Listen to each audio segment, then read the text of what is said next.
મોટા સમાચાર હવે મળી રહ્યા છે। ધારાસભ્ય રમણ પાટકરના પુત્રનું દુઃખદ અવસાન થયું છે। ત્યારે સીએમ ભૂપેન્દ્રભાઈ પટેલ રમણ પાટકરના નિવાસસ્થાને પહોંચ્યા હતા।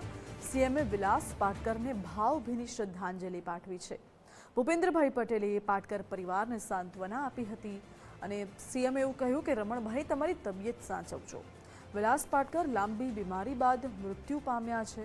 જો કે વલસાડ જિલ્લા ભાજપ પરિવારમાં હાલ તો શોકનું મોજું ફરી વળ્યું છે। આ દુઃખની ઘડીમાં સીએમ ધારાસભ્યના વહારે આવ્યા।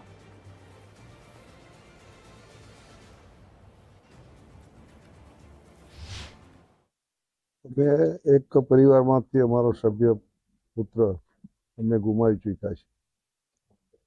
ખૂબ દુઃખની ઘડીમાંથી અમે પસાર થઈ રહ્યા છીએ અને એવા સંજોગે મને ગર્વ પણ એ વાતની થાય છે કે ગુજરાતના માન્ય મુખ્યમંત્રી એક આદિવાસી ધારાસભ્ય અને વિધાનસભાની અંદર પણ ઘણા વર્ષોથી વિધાનસભા ધારાસભ્ય તરીકે કામ કરતો એક માણસ એની કદર કરીને ગુજરાતના માન્ય મુખ્યમંત્રી આજે અમારા આંગણે આવ્યા હોય, દરવાજે આવ્યા હોય, અમને સુખની ઘડી દુઃખની ઘડીની અંદર અમને આશ્વાસન આપ્યું છે। એ અમારા માટે આદિવાસી ક્ષેત્ર માટે ખૂબ ગર્વની બાબત છે।